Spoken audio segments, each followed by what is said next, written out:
Hello friends, welcome back our YouTube channel the success zone. जैसा कि आप लोगों को पता है, एमपी जीके का सीरीज़ हम लोगों ने स्टार्ट किया है, क्योंकि इस बार जो है वो हमारी वर्दी क्या होना चाहिए बेटा, वर्दी इस बार हमारी पार हो जाएगी, क्योंकि 7,000 प्लस वैकेंसी है और हमको इस एग्ज़ाम को किसी भी कीमत पर किसी भी तरीके से क्या करना है बेटा, क्रैक करना है, चाहे कुछ भी हो जाए।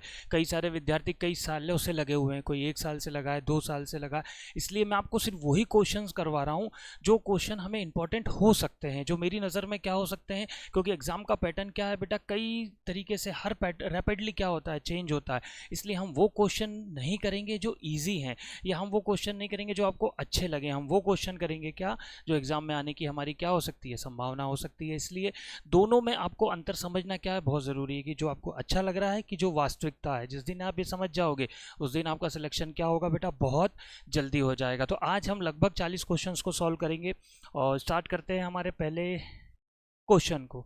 चलिए, पहला क्वेश्चन क्या बोल रहा है, कांतोबेन त्यागी का संबंध मध्य प्रदेश में किस जिले से है। सबसे पहले मैं यदि बात करूं कांतोबेन त्यागी, कांतोबेन त्यागी कौन थी, तो कांतोबेन त्यागी की यदि मैं बात करूं तो कांतोबेन त्यागी एक समाज सेविका थी। क्या थी बेटा, एक समाज सेविका थी। कांतोबेन त्यागी एक क्या थी, समाज सेविका थी। एक मिनट, एक समाज सेविका थी। कांतोबेन त्यागी क्या थी बेटा, एक समाज सेविका थी। अब इनका जो संबंध है वो मध्य प्रदेश में किस जिले से, तो इसका सही आंसर आएगा, इनका संबंध जो क्या है, खरगोन से है। इन्हें पद्मश्री अवार्ड भी दिया गया था। इन्हें सन 1998 में पद्मश्री अवार्ड से क्या किया गया था बेटा, नवाजा गया था। पद्मश्री अवार्ड इन्हें दिया गया था कौन से सन में, 1998 में। चलिए नेक्स्ट क्वेश्चन देखते हैं, सरहुल नृत्य किस जनजाति का प्रमुख नृत्य है। जो पढ़ चुके हैं वो कृपया आंसर देने की कोशिश करें कमेंट बॉक्स में। क्या लग रहा है आपको, सरहुल नृत्य किस जनजाति का प्रमुख नृत्य है। कई जनजाति कई तरीके के नृत्य करती है, उसमें से सरहुल नृत्य कौन सी जनजाति द्वारा किया जाता है, गोंड, बेगा, सहरिया या उराव। चलिए, सरहुल नृत्य जो है वो उराव जनजाति के द्वारा किया जाता है। कौन से जनजाति के द्वारा, उराव। एक चीज ध्यान रखिएगा, उराव जनजाति का जो मुखिया होता है ना, हर जनजाति के मुखिया होते हैं, तो उराव जनजाति का मुखिया क्या कहलाता है बेटा, महतो कहलाता है। इस चीज को ध्यान रखिएगा। सहरिया जनजाति का मुखिया अभी पीएससी में आया था, उसको क्या बोलते हैं, पटेल बोलते हैं। सहरिया जनजाति मुख्यतः कहाँ पाई जाती है, ये क्वेश्चन भी आता है, तो मध्य प्रदेश के उत्तरी भाग में पाई जाती है। कौन सी जनजाति बेटा, सहरिया जनजाति। बेगा जनजाति का जो प्रधान होता है उसको क्या बोला जाता है, उसको बोला जाता है बेटा पुरोहित। बेगा जनजाति के प्रधान को क्या बोलते हैं, पुरोहित बोलते हैं। इस चीज को आप क्या करिएगा, ध्यान रखिएगा, ठीक है। गौंड जनजाति का जो मुखिया होता है उसको क्या बोला जाता है, कोटवार बोला जाता है, और ये मुख्यतः कहाँ पाई जाती है, ध्यान रखिएगा, ये मध्य प्रदेश के मध्य क्षेत्र में पाई जाती है। बेगा जनजाति जो है वो कहाँ पाई जाती है, मध्य प्रदेश के पूर्वी भाग में पाई जाती है, ठीक है। इस चीज को ध्यान रखिएगा। सहरिया कहाँ पर पाई जाती है, उत्तरी भाग में, जो मुरैना वाला एरिया है, ठीक है, भिंड मुरैना से लेकर राजस्थान तक का जो एरिया है उसमें सहरिया जनजाति पाई जाती है। तो सरहुल नृत्य किस जनजाति का प्रमुख नृत्य है, तो वो उराव जनजाति का प्रमुख नृत्य है। चलिए, मध्य प्रदेश राज्य उपभोक्ता विवाद निवारण आयोग की स्थापना कब की गई। मध्य प्रदेश राज्य उपभोक्ता विवाद निवारण आयोग की स्थापना कब की गई। देखिए 12 जनवरी, इसको ठीक कर लीजिएगा, ये 12 जनवरी नहीं है, ये 10 जनवरी है। 10 जनवरी 1990, 10 फरवरी 1990, 10 मार्च 1990, 10 अप्रैल 1990। तो इसका सही आंसर जो आएगा वो आएगा क्या, 10 जनवरी 1990। मध्य प्रदेश राज्य उपभोक्ता विवाद निवारण आयोग की स्थापना 10 जनवरी 1990 को की गई थी। चलिए, मध्य प्रदेश रोजगार आश्वासन योजना कब प्रारंभ की गई। मध्य प्रदेश रोजगार आश्वासन योजना की बात हो रही है, यह कब प्रारंभ की गई, मध्य प्रदेश रोजगार आश्वासन योजना। तो इसका जो सन है वह है 2 अक्टूबर 1993। ध्यान रखिएगा, 2 अक्टूबर 1993 को मध्य प्रदेश रोजगार आश्वासन योजना को प्रारंभ किया गया था। चलिए, मध्य प्रदेश सरकार द्वारा बांस मिशन की शुरुआत कब की गई। मध्य प्रदेश सरकार बांस मिशन, बांस जो है, ठीक है, बांस मध्य प्रदेश जो है अरुणाचल प्रदेश के बाद दूसरा ऐसा राज्य है जहां पर बांस का क्या होता है, उत्पादन होता है। बांस का उपयोग कई जगह किया जाता है। कागज आपका जो बनता है वो किससे बनता है, बांस से बनता है। तो बांस की पैदावार को बढ़ाने के लिए जो मध्य प्रदेश सरकार ने बांस मिशन की शुरुआत करी थी 3 जुलाई 2013 को। और यही दिन क्यों लिया था बेटा, 3 जुलाई, क्योंकि 3 जुलाई को प्रतिवर्ष क्या होता है, बांस दिवस मनाया जाता है। इस चीज को ध्यान रखिएगा, प्रतिवर्ष 3 जुलाई को क्या मनाया जाता है, बांस दिवस मनाया जाता है। और मध्य प्रदेश में 50 लाख टन क्या है, बांस का भंडार है। 50 लाख टन कितना है मध्य प्रदेश में। और कहाँ पर सबसे ज़्यादा बांस होता है, जबलपुर साइड वाला जो एरिया है वहाँ पर क्या होता है, सर्वाधिक बांस होता है। और बांस मिशन की शुरुआत 3 जुलाई 2013 से मध्य प्रदेश सरकार द्वारा की गई थी। मध्य प्रदेश में गौस मोहम्मद का मकबरा कहाँ है? गौस मोहम्मद एक सूफी संत थे, ये क्या थे? एक सूफी संत थे या सूफी फकीर थे, गौस मोहम्मद। और इनके बारे में एक चीज़ और ध्यान रखिए, ये किसके समकालीन थे? पूछ सकता है, गौस मोहम्मद किसके समकालीन थे बेटा? तो ये अकबर के समकालीन थे। और इनका जो मकबरा है वो कहाँ पर है? ग्वालियर में है। और इनका जो मकबरा है वो भी किसने बनवाया था? अकबर ने बनवाया था। तो गुरु गौस मोहम्मद का मकबरा ग्वालियर में है। गुरु गौस मोहम्मद एक सूफी फकीर थे और ये क्या थे? अकबर के समकालीन थे। चलिए, मध्य प्रदेश के विदिशा में स्थापित नागवंश का संस्थापक कौन था? विदिशा में स्थापित नागवंश के संस्थापक की बात हो रही है, तो नागवंश का संस्थापक कौन था विदिशा में, जिसने नागवंश की नींव रखी थी? नागवंश के संस्थापक की बात हो रही है, तो ये जो इसका सही आंसर है वह क्या होगा? बृषनाथ। बृषनाथ जो था वो क्या था? नागवंश का संस्थापक था। लेकिन यदि इसमें एक ऑप्शन आपको दिख रहा है भीमनाग, भीमनाग जो था वह नागवंश की जो राजधानी है उसको विदिशा से पवैया ले गया था। पवैया कहाँ पर है? ग्वालियर में। विदिशा से कहाँ ट्रांसफर कर दी थी उसने बेटा? पवैया। पवैया कहाँ पर है? पवैया जो है आपका ग्वालियर में। इसने की थी भीमनाग ने। नागवंश की राजधानी विदिशा से पवैया ट्रांसफर करने वाला व्यक्ति था भीमनाग, लेकिन इसका जो संस्थापक था उसका नाम क्या है? बृषनाथ था। चलिए, मध्य प्रदेश लघु उद्योग निगम की स्थापना, कई निगमों की स्थापना मध्य प्रदेश सरकार द्वारा की गई है, कई निगम मध्य प्रदेश सरकार द्वारा बनाए गए हैं। तो मध्य प्रदेश लघु उद्योग निगम की स्थापना कब की गई थी? तो मध्य प्रदेश लघु उद्योग निगम की स्थापना जो की गई थी बेटा, वो की गई थी 28 अक्टूबर 28 दिसंबर 28 अक्टूबर 1961 को की गई थी मध्य प्रदेश लघु उद्योग निगम की स्थापना। ठीक है, चलिए, बसावन मामा पर्यटन स्थल मध्य प्रदेश में कहाँ है? देखिए, बसावन मामा जो थे उन्होंने पेड़ों के लिए, पेड़ों के संरक्षण के लिए कई काम किए गए। तो एक पुरस्कार भी दिया जाता है जो वनों से संबंधित अच्छा काम करता है, उसे बसावन मामा स्मृति पुरस्कार भी दिया जाता है। तो ये बसावन मामा पर्यटन स्थल की बात हो रही है। तो ये बसावन मामा पर्यटन स्थल कहाँ है? तो यह है मध्य प्रदेश के रीवा जिले में। कहाँ पर है बसावन मामा? अब इसमें जो वनों के क्षेत्र में देखो, एक तो क्या हो गया भाई, बसावन मामा पुरस्कार दिया गया, और एक याद करिएगा अमृता देवी पुरस्कार भी वनों के क्षेत्र में दिया जाता है। कौन सा पुरस्कार? अमृता देवी पुरस्कार। देखिए, एक स्टेट जो है उसमें कम से कम 30 उसका जो क्षेत्रफल होता है, देखिए कोई स्टेट है जैसे मध्य प्रदेश है, तो मध्य प्रदेश का जो क्षेत्रफल है उसमें कम से कम 33% क्या है? वन होना जरूरी है, ऐसे हर स्टेट में। और यदि किसी स्टेट में 33% वन नहीं है तो सरकार उसके लिए कई तरह की योजनाएं चलाती है। इसीलिए सन 1976 में मध्य प्रदेश सरकार ने पंचवन योजना चलाई थी। इस चीज को ध्यान रखिएगा, मध्य प्रदेश सरकार ने कौन सी योजना चलाई थी? पंचवन योजना चलाई थी। कब? 1976 में। चलिए, मध्य प्रदेश कुल कृषि क्षेत्रफल का कितने प्रतिशत वाणिज्यिक फसलें होती हैं? कुल कृषि क्षेत्रफल की कितने प्रतिशत मध्य प्रदेश में क्या होता है बेटा? वाणिज्यिक फसलें होती हैं। फसलें कई तरीके की होती हैं, जैसे कि मैं आपको बताऊं कि देखिए, एक फसल होती है अनाज, ठीक है, कुछ अनाज होता है। फिर क्या होता है आपका? दलहन होता है, जो दालें होती हैं, ठीक है, जिनसे तेल निकाला जाता है, वह क्या होती है भाई? तिलहन फसलें होती हैं। और कुछ होती हैं क्या? वाणिज्यिक फसलें। कुछ फसलें कौन सी होती हैं? वाणिज्य फसलें होती हैं। अब मैं वाणिज्य फसल की यदि बात करूं तो मध्य प्रदेश की दो इंपॉर्टेंट वाणिज्य फसल है। एक फसल कौन सी है बेटा? जिसका नाम है कपास। और दूसरी फसल कौन सी है? जिसका नाम है क्या? गन्ना। तो चलिए, अब कपास को हम थोड़ा समझें। कपास के लिए कौन सी मिट्टी जरूरी होती है? कपास के लिए ध्यान रखिएगा बेटा, गहरी काली मिट्टी होती है। काली मिट्टी भी कितने तरीके की होती है? 3 तरीके की होती है। और काली मिट्टी मध्य प्रदेश में सबसे ज्यादा पाई जाती है, और उसमें जो गहरी काली मिट्टी है वो सिर्फ 0.6% है, जो कपास और गेहूं के लिए क्या की जाती है? उत्पादित की जाती है। 3 तरीके की काली मिट्टी होती है, गहरी काली, साधारण काली और छिछली काली। तो गहरी काली कपास के लिए उपयुक्त होती है, 0.6% है। गन्ना, गन्ना सबसे ज्यादा कहां पर होता है बेटा? गन्ना सबसे ज्यादा होता है नरसिंहपुर में। इस चीज को क्या करना है हमको? ध्यान रखना है। अब हम क्वेश्चन पे आते हैं। मध्य प्रदेश में कुल कृषि क्षेत्रफल का कितने प्रतिशत वाणिज्यिक फसलें होती हैं? तो कितने प्रतिशत वाणिज्यिक फसलें होती हैं? 3%, टोटल 3% वाणिज्यिक फसलें होती हैं। अब यहाँ पे आपको ऑप्शन दिख रहा है क्या? 41%। 41% मध्य प्रदेश में टोटल अनाज फसलें होती हैं। कौन सी फसलें होती हैं बेटा? अनाज फसलें 41% होती हैं। यहाँ पर 29% दिख रहा है। 29% आपके में क्या होती है भाई? 29% जो है आपके में दलहन होती है। क्या होती है? दलहन होती है, ठीक है, दलहन नहीं, सॉरी, तिलहन होती है। तिलहन फसल जो होती है वो आपकी क्या होती है? 1 मिनट, ठीक है। तिलहन फसल ये कितनी होती है? 29% होती है। और 6% की यदि मैं बात करूं तो 6% में उद्यानिकी फसल होती है। उद्यानिकी महाविद्यालय भी कई बार पूछा है, जो उद्यान से रिलेटेड होते हैं ना, उद्यानिकी महाविद्यालय जो है वो कहाँ पर है बेटा? मंदसौर में। और एक दूसरा जो कहाँ पर है वो छिंदवाड़ा में प्रस्तावित है। इस चीज़ को भी हमें ध्यान रखना है। उद्यानिकी मिशन भी शुरू किया था 2006 में शुरू किया था मध्य प्रदेश सरकार ने। कब किया था? तो इससे कितने सारे, देखिए कितने सारे क्वेश्चन हो गए। क्वेश्चन एक है, लगभग इसी से हमने 10 क्वेश्चंस को क्या कर लिया है? कवर अप कर लिया है। तो ठीक है, कपास के लिए कौन सी मिट्टी होती है? गहरी काली। और गहरी काली का परसेंट जो है वो कितना है? 0.6%। गन्ना सबसे ज़्यादा नरसिंहपुर में होता है। टोटल वाणिज्यिक फसल 3% होती है। महत्वपूर्ण वाणिज्यिक फसल जो है वो कपास और गन्ना है। और भी वाणिज्यिक फसल होती है, लेकिन कपास और गन्ना महत्वपूर्ण है। ठीक है, उद्यानिकी के लिए 6% होती है। मंदसौर में क्या होता है? उद्यानिकी महाविद्यालय। छिंदवाड़ा में क्या है? प्रस्तावित है। मध्य प्रदेश सरकार ने उद्यानिकी मिशन शुरू किया था। ये कब शुरू किया गया था? 2006 में शुरू किया गया था। चलिए आगे बढ़ते हैं।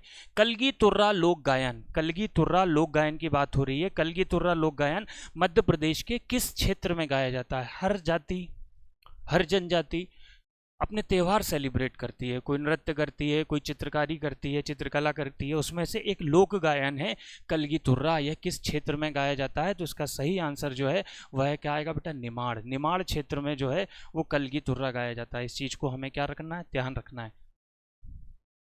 भगवान परशुराम, नेक्स्ट क्वेश्चन। भगवान परशुराम की तपोस्थली बताइए। भगवान परशुराम ने जिस जगह पर क्या किया था? तपस्या की थी। कौन सा हो सकता है? जबलपुर, मंडला, दतिया, अशोकनगर। भगवान परशुराम की तपोस्थली, भगवान परशुराम की तपोस्थली जो है वो कहाँ है बेटा? मंडला। भगवान परशुराम की जो, ठीक है, तपोस्थली है वह कहाँ पर है? मंडला में है। चलिए नेक्स्ट क्वेश्चन देखते हैं अगला। शालीवाहन मंदिर कहाँ स्थित है? बात हो रही है, देखिए मंदिर, कई सारे मंदिर हैं। कुछ मंदिर का अगर ध्यान नहीं रहा है तो हमेशा खुजराव लगा के मत आना। ज़्यादातर स्टूडेंट क्या करते हैं? नहीं पता तो उठा के क्या लगा दिया? खजुराहो लगा दिया। लेकिन जरूरी नहीं है कि हर मंदिर खजुराहो में हो। तो शालीवाहन मंदिर कहाँ पर है? तो शालीवाहन मंदिर है बेटा कहाँ पर? मंदसौर में। मंदसौर को किस नाम से जाना जाता है ज़्यादातर? ठीक है, मंदसौर और नीमच को अफीम के लिए जाना जाता है, अफीम के लिए। और एकमात्र अफीम फैक्ट्री है नीमच में, ध्यान रखिएगा। अफीम का यूज़ क्या किया जाता है? दवाइयाँ बनाने में किया जाता है, जो पेन किलर्स होती हैं उसमें, और कई तरीके की दवाइयों में यूज़ किया जाता है। तो शांतिवाहन मंदिर कहाँ है? मंदसौर में है। मंदसौर जाना जाता है अफीम के लिए, नीमच भी जाना है अफीम के लिए। और एकमात्र अफीम फैक्ट्री है वो कहाँ पर है? नीमच में। इस चीज़ को भी हमें बिल्कुल ध्यान रखना है। चलिए, ताप्ती नदी मध्य प्रदेश में कुल कितने किलोमीटर बहती है? बात हो रही है किसकी? ताप्ती नदी की। ताप्ती नदी मध्य प्रदेश, नई नदियों का मायका कहा जाता है मध्य प्रदेश को, नदियों का मायका। तो ताप्ती नदी, सबसे पहले बात करें ताप्ती नदी निकलती कहाँ से भैया? ताप्ती नदी जो है भैया इसको निकाल देते हैं। ये ताप्ती नदी को हमने निकाला कहाँ से भैया? बैतूल से निकाल दिया। बैतूल के कहाँ से निकाला? मुल्ताई से निकाला। ठीक है भैया। अब ये ट्रेवल कितना कर रही है ताप्ती नदी मध्य प्रदेश में? पूछ रहा है कितना, तो पहले ये कितना टोटल ट्रेवल कितना करती है? तो ताप्ती नदी जो टोटल ट्रेवल करती है वो कितना करती है? 724 किलोमीटर। ठीक है, इसके साथ वर्धा नदी भी निकलती है, ध्यान रखिएगा। 724 किलोमीटर टोटल ट्रेवल कर रही है।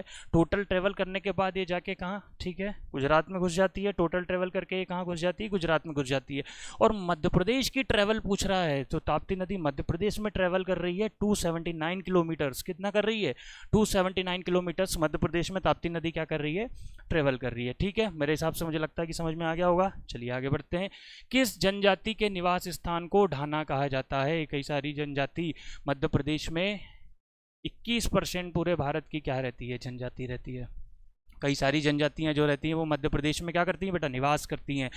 तो ढाना किसको कहा जाता है? तो ढाना किस जनजाति के निवास स्थान को कहा जाता है? तो वो कहा जाता है किसको? भारिया को। और भारिया जनजाति के बारे में ध्यान रखिएगा। भारिया जनजाति छिंदवाड़ा जिले के पातालकोट में ज़्यादातर पाई जाती है। भारत सरकार के बारे में यदि मैं बात करूं तो भारत सरकार ने 3 जनजातियों को अति पिछड़ा जनजाति के रूप में रखा है, जिसमें सबसे पहले क्या है? सहरिया जनजाति, जो मध्य प्रदेश के कहाँ पाई जाती है? उत्तरी भाग में पाई जाती है। फिर आ गई आपकी कौन सी? भारिया जनजाति। ठीक है, भारिया जनजाति। और जो बेगा जनजाति, ये मध्य प्रदेश के पूर्वी भाग में पाई जाती है। अत्यंत पिछड़ी जनजाति है, जो जनजाति है उनसे भी अत्यंत पिछड़ी जनजाति है। तो ढाना जो है वो किसको कहा जाता है? भारिया को। ठीक है, भील जनजाति के निवास स्थान को क्या कहते हैं? चलिए इधर आ जाते हैं। भील जनजाति के निवास स्थान को क्या कहा जाता है? क्रू कहा जाता है। भीलों का जो मोहल्ला होता है ना उसको बोलते हैं हम फाल्या। क्या बोलते हैं? फाल्या। और उनका जो गांव होता है ना उसको बोलते हैं क्या? पाल। भीलों के गांव को क्या बोला जाता है? पाल बोला जाता है ना। सहरिया का जो निवास स्थान है उसको बोला जाता है बेटा सहराना। क्या बोला जाता है? ध्यान रखिएगा, सहरिया के निवास स्थान को क्या बोला जाता है? सहराना। और सहरिया का जो मुखिया होता है उसको हम क्या बोलते हैं? उसको पटेल बोला जाता है। अभी हमने थोड़ी देर पहले पढ़ा था, ठीक है। भील, सहरिया, गोंड, ठीक है। गोंड जनजाति जो है वो मध्य प्रदेश के जो मध्य भाग है, ठीक है, ठीक है, मध्य भाग में ज़्यादातर पाई जाती है। चलिए नेक्स्ट क्वेश्चन देखते हैं। नरोतिया, भरोतिया, रायमेना किसकी उपजाति है? नरोतिया, भरोतिया और रायमेना किसकी जनजाति है? नरोतिया, भरोतिया, रायमेना किसकी उपजनजाति है? तो ये किसकी उपजनजाति है बेटा? बेगा की। अभी देखा, बेगा मध्य प्रदेश के कौन से भाग में? पूर्वी भाग में। और ये अत्यंत पिछड़ी जनजातियों के बारे में कहा जाता है। इसका जो हेड होता है उसको क्या बोलते हैं? फिर से बता रहा हूँ, अभी एक बार और बताया था, क्या बोलते हैं? पुरोहित बोलते हैं, ठीक है। कोरकू की बात करूं, कोरकू मध्य प्रदेश के, अभी तो एक था, फिर बता देता हूं। दक्षिणी भाग, सहरिया बिल्कुल क्या? उत्तरी भाग। चलिए ठीक है। नरोतिया, भरोतिया, रायमेना किसकी उपजाति है? अगला बढ़ो। किस जनजाति के मुखिया को पटेल कहा जाता है? शुरू से बोलता आ रहा हूं मैं, कितनी बार इस क्वेश्चन का आंसर बता दिया है। खुद लगाने की कोशिश करो यदि वीडियो को पूरा देख रहे हो, शुरू से देख रहे हो तो। किस जनजाति के मुखिया को पटेल कहा जाता है? सहरिया, गोंड, कोरकू, बेगा। सहरिया जनजाति के मुखिया को क्या कहा जाता है बेटा? पटेल कहा जाता है, ठीक है, ध्यान रखिएगा। बेगा को फिर से वही क्या हुआ भाई? पुरोहित हुआ, ठीक है। और गोंड को कहा जाता है कोटवार, ठीक है। गोंड को क्या कहा जाता है? कोटवार कहा जाता है। किस जनजाति के मुखिया को पटेल कहा जाता है? तो इसका सही आंसर होगा सहरिया। ममलेश्वर मंदिर कहाँ स्थित है? बात हो रही है मंदिर की। ममलेश्वर मंदिर, बताइए ममलेश्वर मंदिर कहाँ पर स्थित है? ममलेश्वर मंदिर कहाँ है भाई? उज्जैन, खजुराहो, भोपाल, ओमकारेश्वर। इसका सही आंसर आएगा ओमकारेश्वर। तो जो है ओमकारेश्वर, ओमकारेश्वर में ज्योतिर्लिंग है, ओमकारेश्वर में ही ममलेश्वर मंदिर है। ओमकारेश्वर में ही कौन सा मंदिर है? ममलेश्वर मंदिर है। चलिए, पनगुड़ारिया स्तूप मध्य प्रदेश में कहाँ है? कई सारे स्तूप है मध्य प्रदेश में, उसमें से बात हो रही है कौन से स्तूप की बेटा? पनगुड़ारिया, पनगुड़ारिया स्तूप। पनगुड़ारिया स्तूप मध्य प्रदेश में कहाँ है? तो इसका सही आंसर आएगा कहाँ? सीहोर। पनगुड़ारिया स्तूप मध्य प्रदेश के कहाँ पर है बेटा? सीहोर में। इसको ध्यान रखिएगा। अगर मैं बात करूँ गुना की, तो गुना दिख रहा है, गुना में भी एक है तुमेन अभिलेख है, ठीक है। और तुमेन स्तूप, ये ता है, तुमेन स्तूप जो है वो कहाँ पर है बेटा? गुना में है। खरगोन की बात करूँ तो इधर लिख देता हूँ, खरगोन में कौन सा है? कसरावद, कसरावद स्तूप है। कसरावद स्तूप कहाँ पर है? ठीक है, ये हो गया आपका खरगोन। रीवा, रीवा में देव कुठार, ध्यान रखिएगा, देव कुठार, देव कुठार स्तूप है यहाँ पे। कहाँ पर? रीवा में, ध्यान रखिएगा। एक भी क्वेश्चन बन सकता है, बताइए देव कुठार स्तूप मध्य प्रदेश के किस जिले में है? कसरावत स्तूप कहाँ है? तुमेन स्तूप कहाँ है? और पनगुड़ारिया तो यहाँ पे दे ही दिया गया है, वो कहाँ पर है? सीहोर में है। चलिए आगे बढ़ते हैं। मध्य प्रदेश में किस प्रमुख जनजाति बड़झिरी का काम करती है? बड़झिरी, या इसको हम ऐसा करें बड़ाईगिरी जो होती है ना, बड़ाईगिरी का काम करती है। ऐसी कौन सी जनजाति है? अब ये जो चारों जनजातियां आपको दिख रही है ना, ये गोंड की उपजाति है। ध्यान रखिएगा, ये किसकी हैं? गोंड की उपजातियां हैं, गोंड जाति की उपजाति हैं। अगरिया, सोलाहस, कोयला भूतिस और प्रधान। इसमें से सबके अलग अलग काम है, इसमें से सबके अलग काम है। अगरिया का काम, चलिए पहले इसका आंसर देखते हैं। मध्य प्रदेश में किस प्रमुख जनजाति को बड़ेगिरी का? तो इसका सही आंसर क्या है भाई? सोलाहस। सोलाहस जो है वो क्या काम करते हैं? बड़ेगिरी का काम करते हैं। चलो भैया ये हो गया। अगरिया की बात करें तो अगरिया जो काम करते हैं वो क्या? लोहे का काम करते हैं। अगरिया जो होते हैं वो क्या काम करते हैं? लोहे का काम करते हैं। कोयला भूतिस की बात करूं तो ये नाचने गाने वाले गुण होते हैं। नाचने गाने वाले जो होते हैं वो कोयला भूतिस होते हैं। और प्रधान की बात करूं तो ये क्या होते हैं बेटा? पुजारी होते हैं। प्रधान जो होते हैं वो क्या होते हैं?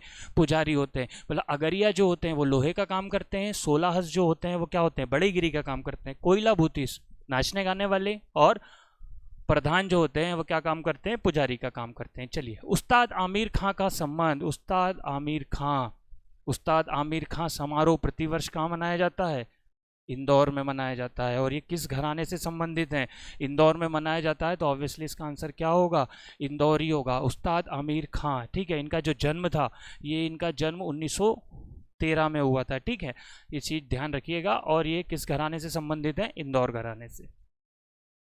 मध्य प्रदेश में लाडली लक्ष्मी योजना, बहुत सारी योजनाएं मध्य प्रदेश सरकार द्वारा चलाई जा रही हैं। कई सारी योजनाएं मध्य प्रदेश सरकार द्वारा पहले भी चलाई गई थी। तो उसमें बात हो रही है किसकी? लाडली लक्ष्मी योजना की। तो लाडली लक्ष्मी योजना मध्य प्रदेश सरकार द्वारा कब शुरू की गई थी? तो इसका सही आंसर आएगा 1 अप्रैल 2007। 1 अप्रैल 2007, ठीक है, 1 अप्रैल 2007 को लाडली लक्ष्मी। चलिए, मध्य प्रदेश मानव अधिकार आयोग का मुख्यालय कहाँ है? यदि आपके मानव अधिकारों का हनन हो रहा है, उसके लिए मानव अधिकार आयोग बनाया गया, तो मानव अधिकार आयोग का मुख्यालय मध्य प्रदेश में कहाँ है? तो ये कहाँ पर है बेटा? भोपाल में। अब मानव अधिकार की यदि मैं बात करूँ, मानव अधिकार आयोग की बात करूँ, तो मानव अधिकार आयोग सबसे पहले जो था वो आपका 12 सितंबर, ध्यान रखिएगा डेट, ये भारत की बात कर रहा हूँ मैं, मध्य प्रदेश की नहीं कर रहा हूँ, ये पूरे भारत के मानव अधिकार की बात कर रहा हूँ। 12 सितंबर 1993 को शुरू किया गया था। और यदि मैं मध्य प्रदेश की बात करूँ, तो मध्य प्रदेश का सबसे पहले मानव अधिकार आयोग कब किया गया था? 1995 में किया गया था। इसमें एक चीज और, मध्य प्रदेश ऐसा पहला राज्य है जिसने क्या किया था बेटा? मानव अधिकार रिपोर्ट जारी करी थी। और वो कौन सा जिला था? वह जिला कौन सा था बेटा? राजगढ़ जिला। राजगढ़ जिले से सबसे पहले मानव विकास प्रतिवेदन या मानव विकास रिपोर्ट, ठीक है, यह जारी की गई थी। और मध्य प्रदेश में मानव अधिकार आयोग बनाया गया था कब? 1995 में। और भारत का जो बनाया गया था वो 12 सितंबर 1993 को बनाया गया था। चलिए, इनमें से किस जिले में कोल जनजाति पाई जाती है? कई सारी जनजातियां हैं, इसमें से किस जिले में कोल जनजाति पाई जाती है? रीवा, सीधी, शहडोल, झाबुआ, अलीराजपुर धार, बैतूल हरदा नर्मदापुरम या सीहोर विदिशा भोपाल। तो कोल जनजाति की बात करें तो इसका सही आंसर जो आएगा, कोल जनजाति जो है वो मध्य प्रदेश के रीवा, सीधी और शहडोल, रीवा, सीधी और शहडोल जिले में सबसे ज़्यादा जो पाई जाती है वो कहाँ पाई जाती है? अब मैं सहरिया की बात करूँ तो सहरिया जो क्या है, अभी थोड़ी देर पहले देखा हमने, कहा भिंड, मुरैना, ठीक है, जो उत्तर मध्य प्रदेश वाला एरिया है, ठीक है, उत्तर मध्य प्रदेश वाला एरिया है, वहां पर पाई जाती है। कोरकू दक्षिण में पाई जाती है, बेगा पूर्वी में पाई जाती है। तो कोल जो है वो रीवा, सीधी, शहडोली है ना, मुख्य रूप से इन जिलों में पाई जाती है। सिडोली प्रथा किस जनजाति द्वारा की जाती है? सिडोली एक प्रथा है। सिडोली प्रथा में क्या होता है बेटा? जब उस जनजाति के लोगों की मृत्यु हो जाती है तो उनके मृत्यु के जिस जगह पर उनको दफनाया जाता है वहां पर एक क्या बनाया जाता है? स्तंभ बना दिया जाता है, एक स्तंभ बनाया जाता है, जिसे क्या बोलते हैं? सिडोली प्रथा बोलते हैं। सिडोली प्रथा जो है वो कोरकू जनजाति द्वारा फेमस है। कौन सी जनजाति द्वारा बेटा? कोरकू जनजाति द्वारा की जाती है कौन सी प्रथा? सिडोली प्रथा। चलिए, मध्य प्रदेश में मुख्य रूप से इनमें से कौन सी जनजाति उत्तरी भाग में पाई जाती है? ये मैं कई पहले भी क्वेश्चन में बता चुका हूं। इसका सही आंसर क्या है? सहरिया। मध्य प्रदेश के उत्तरी भाग में जो जनजाति पाई जाती है वह कौन सी जनजाति होती है बेटा? सहरिया जनजाति होती है, जो इधर से ऊपर से होती हुई कहां पर? राजस्थान तक पाई जाती है। चलिए, वर्धा नदी की कुल लंबाई कितनी है? वर्धा नदी जो है वो सबसे पहले कौन से नदी तंत्र का हिस्सा? हमारा कल के वीडियो में हमने देखा था, तो ये कौन से नदी तंत्र का है भाई? गोदावरी। गोदावरी नदी तंत्र का है। और ये किस में जाके मिल जाती है भाई? गोदावरी अपवाह तंत्र में मिल जाती है। तो इसकी कुल लंबाई की बात हो रही है, तो इसकी कुल लंबाई जो है बेटा वो 525 किलोमीटर है। टोटल लंबाई कितनी है इसकी? 525 किलोमीटर। यदि मैं बोलूँ ये मध्य प्रदेश में कितना ट्रेवल कर रही है वर्धा नदी, तो मध्य प्रदेश में, एमपी में इसका ट्रेवल है मात्र 32 किलोमीटर में। एमपी में ट्रेवल करती है कितना? 32 किलोमीटर। यहाँ पे दिख रहा है 195 किलोमीटर। 195 किलोमीटर जो है वो क्या है बेटा? छिपरा की है। 195 किलोमीटर लंबाई किसकी है? छिपरा की है। 725 किलोमीटर की यदि मैं बात करूं तो 725 किलोमीटर किसकी है? ताप्ती की है। और 13-12 ये तो सबको मालूम है, 13-12 किसकी है? नर्मदा की टोटल लंबाई है। कौन की? नर्मदा की। और 1077 नर्मदा एमपी में ट्रेवल करती है। कितनी करती है? एमपी में ट्रेवल। मतलब 195 किलोमीटर किसकी है? छिपरा की है। 525 किलोमीटर टोटल लंबाई किसकी है? वर्धा की है। 725 किलोमीटर ताप्ती की है। 13-12 किसकी है? नर्मदा की। और वर्धा टोटल ट्रेवल कर रही है 32 किलोमीटर एमपी में कर रही है। चलिए, गंगा यमुना अपवाह क्षेत्र की अधिकांश नदियां किस ओर बहती हैं? जो गंगा यमुना अपवाह तंत्र है, मतलब मध्य प्रदेश की ऐसी नदी जो आगे जाके या तो गंगा में मिल जा रही है या आगे जाके यमुना में मिल जा रही है, क्योंकि गंगा यमुना मध्य प्रदेश में तो नहीं बहती है, तो ये आगे जाके या गंगा में या यमुना में मिल जा रही है। जैसे चंबल एक महत्वपूर्ण नदी है जो यहाँ से इस तरीके से निकलती है और ऊपर साइड जाके कहाँ पर आपके?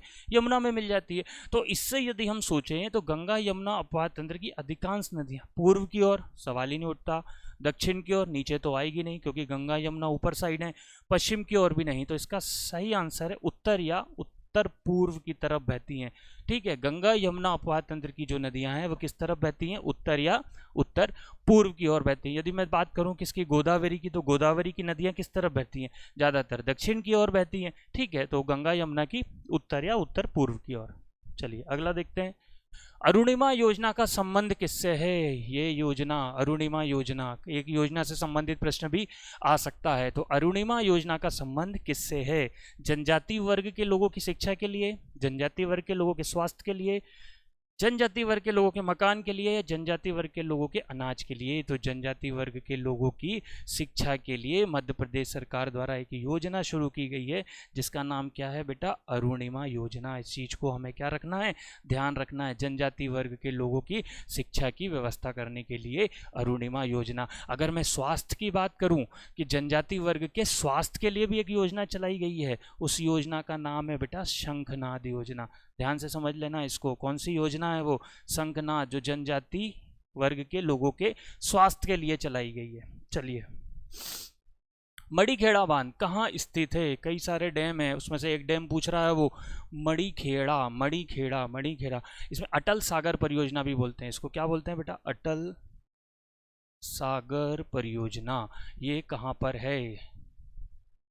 चलिए, इसका आंसर जो है ग्वालियर, मुरैना, श्योपुर, शिवपुरी। चलिए, शिवपुरी, इसको टिक करते हैं। मड़ीखेड़ा बांध कहाँ पर है? तो मड़ीखेड़ा बांध अटल सागर परियोजना जो कहाँ पर है? शिवपुरी में है। चलिए, जामनी किसकी सहायक नदी है? कई सारी नदियां हैं, उसमें से बात हो रही है किसकी बेटा? जामनी की। जामनी किसकी सहायक नदी है? जामनी की बात हो रही है। तो जामनी जो सहायक नदी है उसका सही आंसर आएगा क्या? बेतवा। जामनी जो किसकी सहायक नदी है बेटा? बेतवा की सहायक नदी है। बेतवा की यदि मैं बात करूं तो बेतवा टोटल ट्रेवल कितना करती है? 480 किलोमीटर, और 380 किलोमीटर ट्रेवल करती है। ये कहाँ पे? एमपी में। टोटल ट्रेवल 480 चलती है, 380 चलती है कहाँ पर? एमपी में चलती है। ठीक है। चंबल, नर्मदा, ताप्ती हम पहले देख चुके हैं। तो बेतवा की जो सहायक नदी है वह कौन सी है? जामनी। चलिए, बेनगंगा नदी की कुल लंबाई बताइए। बेनगंगा नदी सबसे पहली बात दक्षिण की ओर बहने वाली नदी है। दूसरा प्रश्न, कहाँ से निकल रही है? सिवनी से निकल रही है।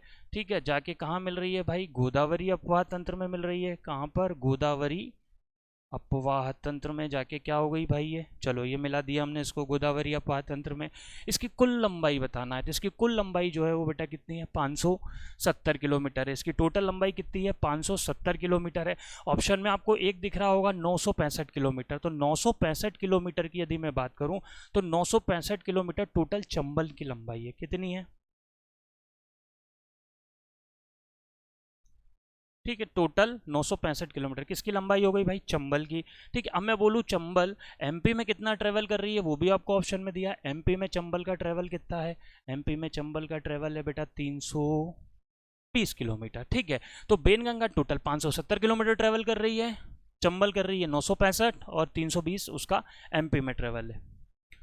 मध्य प्रदेश सरकार द्वारा कृषि शिक्षा एवं कृषि शोध पर कुल जीडीपी का कितना % निवेश करना है? मतलब मध्य प्रदेश सरकार ने ऐसा क्या लक्ष्य रखा है अपनी जीडीपी का कि वो कृषि के शोध के लिए, रिसर्च के लिए, कृषि की पढ़ाई के लिए उस पैसे का इतना % क्या है?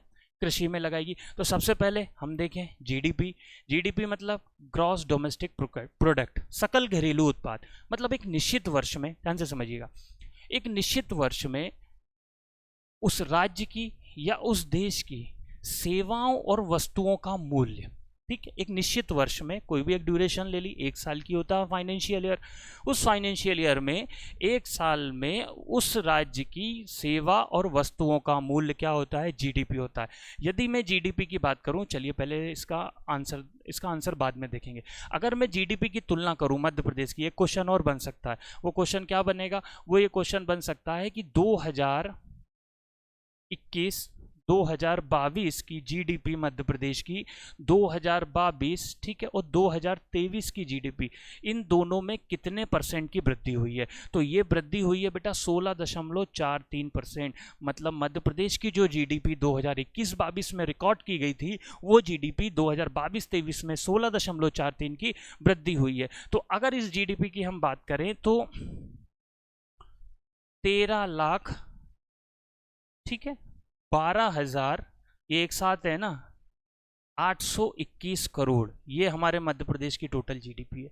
13 लाख 12,000, ठीक है, 13,12,821 करोड़ जो है वो हमारी मध्य प्रदेश की टोटल जीडीपी है।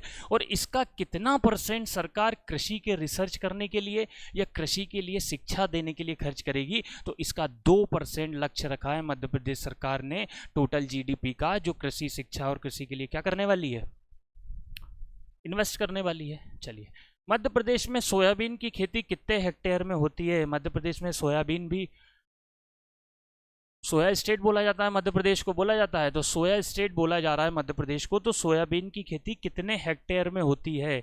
1.72, 5.3, 50 लाख हेक्टेयर, 53 लाख हेक्टेयर। तो सबसे पहले मैं देखूं, सबसे पहले मैं बोलूं, बताइए सोयाबीन मध्य प्रदेश में सबसे ज्यादा कहाँ होता है? ठीक है, सोयाबीन अनुसंधान संस्थान भी है यहीं पर, ठीक है, एक अनुसंधान संस्थान कहाँ पर है? इंदौर में भी है। तो मध्य प्रदेश सोयाबीन की खेती कितने हेक्टेयर में की जा रही है? तो इसका सही आंसर है 53 लाख हेक्टेयर जमीन। 53 लाख हेक्टेयर जमीन में क्या हो रहा है बेटा? 53 लाख हेक्टेयर जमीन में सोयाबीन हो रही है। 1.72 लाख हेक्टेयर दिख रहा है, तो 1.72 लाख हेक्टेयर में गेहूं किया गया था। ध्यान रखिएगा, इस वर्ष जो किया गया था वो गेहूं की खेती की गई थी। और गेहूं के लिए कौन सी मिट्टी चाहिए बेटा? अभी थोड़ी देर देखा था, गहरी काली। और गहरी काली का परसेंट कितना है? 0.6% है गहरी काली का। और टोटल काली मिट्टी मध्य प्रदेश में पाई जाती है कितना परसेंट? 47%। कितने परसेंट पाई जाती है बेटा? 47%। गहरी काली जो है वो 0.6% होती है, ठीक है। और 5.3 लाख हेक्टेयर में क्या किया गया था? अरहर की खेती की गई थी। जो तुअर की दाल होती है ना, अरहर की दाल, अरहर की दाल की खेती जो है वो 5.3 लाख हेक्टेयर में की गई थी। क्लियर हुआ? खेती कितने? सोयाबीन 53 लाख हेक्टेयर में, 1.72 लाख हेक्टेयर में गेहूं किया गया, और 5.3 लाख हेक्टेयर में क्या किया गया था? अरहर की दाल। चलिए, चंबल अभ्यारण्य, अभ्यारण्य बहुत सारे हैं, उसमें से पूछ रहा है वो चंबल अभ्यारण्य की स्थापना कब की गई थी? बताइए। चंबल अभ्यारण्य 1978, 1979, 1980, 1983। तो चंबल अभ्यारण्य की जो स्थापना की गई थी 1979 में की गई थी। इस चीज को हमेशा हमें क्या रखना है? दिमाग के किसी एक कोने में सेट कर लो। 1979 चंबल अभ्यारण्य। अगला, विंध्य प्रदेश के पूर्वी भाग में कौन सा राष्ट्रीय उद्यान है? मध्य प्रदेश को कई भागों में बांटा गया, उसमें से एक भाग मध्य प्रदेश का क्या है? विंध्य प्रदेश। तो विंध्य प्रदेश का जो पूर्वी भाग है, विंध्य प्रदेश का जो पूर्वी भाग है, उस पूर्वी भाग में कौन सा राष्ट्रीय उद्यान है? तो उस पूर्वी भाग में है बेटा बांधवगढ़ राष्ट्रीय उद्यान। पिछले वीडियो में बताया था बांधवगढ़ राष्ट्रीय उद्यान की स्थापना कब की गई थी बेटा? 1968 में की गई थी। बांधवगढ़ राष्ट्रीय उद्यान है कहाँ? उमरिया जिले में है। चलिए, सबसे ज्यादा बाघ घनत्व कहाँ पर है? सबसे ज्यादा यदि बाघ देखने को मिलेंगे तो कहाँ मिलेंगे? हमको बांधवगढ़ में मिलेंगे। इसमें एक चीज और मैं बता दूं जो कल के वीडियो में आपको नहीं बताई थी, 2020 में सर्वे हुआ था, उसमें यह पाया गया था कि 164 बाघ सबसे ज्यादा यदि कहीं देखे गए हैं, कहीं पाए गए हैं, तो वो कहाँ पर पाए गए हैं? बांधवगढ़ राष्ट्रीय उद्यान में। 2020 की एक रिपोर्ट के हिसाब से सबसे ज्यादा 164 बाघ यदि कहीं मिले हैं तो वो कहाँ मिले हैं? बांधवगढ़ राष्ट्रीय उद्यान में। चलिए, मध्य प्रदेश गोपालन एवं संवर्धन बोर्ड, मध्य प्रदेश गोपालन एवं संवर्धन बोर्ड का गठन कब किया गया? तो ये किया गया था बेटा 19 दिसंबर 2004 को। इसको ध्यान रखिएगा, 19 दिसंबर 2004 को मध्य प्रदेश गोपालन एवं संवर्धन बोर्ड का गठन किया गया। चलिए, मध्य प्रदेश जनजाति संग्रहालय कहाँ है? बहुत इंपॉर्टेंट फैक्ट है ये, मध्य प्रदेश जनजाति संग्रहालय। तो पहले इसका आंसर देखते हैं। तो मध्य प्रदेश जनजाति संग्रहालय जो है वो कहाँ है बेटा? भोपाल में, ठीक है। यदि मैं झाबुआ की बात करूं तो झाबुआ में विश्व का दूसरा आदिवासी शोध संचार केंद्र है। दूसरा आदिवासी, ठीक है, संचार शोध केंद्र कहाँ पर है भैया? ये है हमारे झाबुआ में, ठीक है। अब बात आ रही है अमरकंटक। अमरकंटक में क्या है? जनजातीय विश्वविद्यालय, जनजाति यूनिवर्सिटी। ये कहाँ पर है? अमरकंटक में। इस चीज को भी हमें ध्यान रखना है। और पहला कहाँ पर है? दूसरा आदिवासी है, तो पहला ध्यान रखिएगा, पहला जो है वो ऑस्ट्रेलिया में है। कहाँ पर है? पहला आदिवासी संचार शोध केंद्र जो है वो कहाँ पर है? ऑस्ट्रेलिया में। और विश्व का दूसरा कहाँ पर है? मध्य प्रदेश के झाबुआ में है। चलिए, agriculture warehouse act. Agriculture warehouse जो होते हैं कि आप जो खेती हो रही है उस खेती को भंडारण करने के लिए ज़्यादा से ज़्यादा लोगों को क्या करना भाई? करते हैं ना, ज़्यादा से ज़्यादा लोगों को उसके लिए प्रोत्साहित करना कि वो आप क्या करें,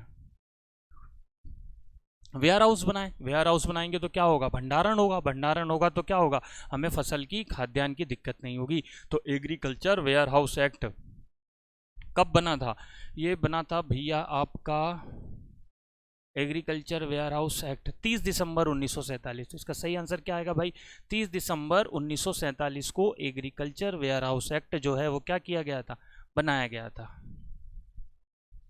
ठीक है, लास्ट क्वेश्चन है आज का हमारा, तवा एवं, ये देतवा की जगह देनवा करना है, ठीक है, तवा एवं देनवा नदी का संगम किस राष्ट्रीय उद्यान में होता है। तवा एवं देनवा नदी का संगम किस राष्ट्रीय उद्यान में होता है। सबसे पहले बात करें तवा और देनवा किसकी सहायक नदी है भाई, ये हमारी क्या जा रही है, नर्मदा नदी जा रही है। तो नर्मदा नदी की सहायक नदी है क्या, तवा, क्या हो गई भाई, तवा। और ये देनवा किसकी सहायक नदी है, तवा की। ठीक है, ये दोनों नदियां कहाँ से मिल रही हैं, नर्मदा में मिल रही हैं। हमने पढ़ा है नर्मदा में बाईं ओर से 19 नदी मिलती है और 22 नदी कहाँ से मिलती है, दाईं ओर से मिलती है। एक क्वेश्चन ये भी बन सकता है कि बताइए तवा नदी मध्य प्रदेश के किस साइड से मिलती है, तो ये साइड से, तो ये बायां साइड हो गया, ऊपर वाला साइड क्या हो गया, दायां साइड हो गया। तो तवा नदी मध्य प्रदेश के कहाँ से मिल रही है, दाएं साइड से मिल रही है। तो इन दोनों का जो संगम हो रहा है, जब ये देनवा तवा में मिल रही है तो ये कहाँ हो रहा है, तो ये हो रहा है कहाँ पर बेटा, सतपुड़ा राष्ट्रीय उद्यान में। और सतपुड़ा राष्ट्रीय उद्यान की स्थापना कब की गई थी, 1981 में की गई थी। चलिए अब इसमें मैं एक चीज और बता दूं आपको कि एक नदी है हमारी कौन सी, नर्मदा, ठीक है, और नर्मदा की एक सहायक नदी है जिसका नाम है शक्कर। इन दोनों नदियों का संगम मध्य प्रदेश में कहाँ होता है, ठीक है, नर्मदा और शक्कर का संगम मध्य प्रदेश में होशंगाबाद जिला है, होशंगाबाद में एक जगह है बांद्राबान, कहाँ है, बांद्राबान। तो नर्मदा और शक्कर, नहीं सॉरी, नर्मदा और शक्कर का जो होता है वो बांद्राबान में नहीं होता, नर्मदा और शक्कर का जो होता है वह होता है नरसिंहगढ़ जिले में। कहाँ होता है, नरसिंहगढ़ जिले में। ठीक है, ये कहाँ पर हुआ, नर्मदा और शक्कर का नरसिंहगढ़ में। चलिए नरसिंहगढ़ हो गया। अब जो बात आ रही है नर्मदा और तवा, नर्मदा और तवा का जो संगम होता है वह कहाँ होता है बेटा, वो होता है बांद्राबान में। इस चीज को ध्यान रखना, ठीक है, वो कहाँ होता है, बांद्राबान में होता है। और नर्मदा और शक्कर का कहाँ पर होता है, नहीं, ये फिर थोड़ा सा मिस्टेक हो गई है। नर्मदा और शक्कर का जो होता है वो गाडरवाड़ा में होता है। इसको एक बार फिर से ठीक कर लीजिएगा, वो कहाँ होता है, गाडरवाड़ा में होता है। ठीक है, चलिए क्लियर हो गया। और नर्मदा और तवा का कहाँ होता है, बांद्राबान में होता है। ठीक, तो ये हमारे आज की क्लास रही थी। लगभग हमने 40 या 45 क्वेश्चंस को क्लियर देख लिया। इस तरीके से क्वेश्चन बढ़ाते जाएंगे। मेरा डेली का जो टारगेट है, मैं सोच रहा हूँ कि 50 क्वेश्चन हम पर डे क्या करें, उसको देखें, ताकि एमपी के एक भी क्वेश्चन हमें क्या होना चाहिए, गलत नहीं होना चाहिए। तो पढ़ते रहिए। इस बार वर्दी जो है वो आर पार बिल्कुल हो जाना चाहिए। पूरे वर्दी में ही इस बार क्या करना है, जो बच्चे बाहर पढ़ाई कर रहे हैं, इंदौर भोपाल में रूम से लेके पढ़ाई कर रहे हैं, तो इस बार जो घर जाना है तो क्या जाना है, वर्दी लेकर ही जाना है। चलिए मिलते हैं कल, आगे की 40-45 क्वेश्चंस को हम डिस्कस करेंगे। Thank you so much.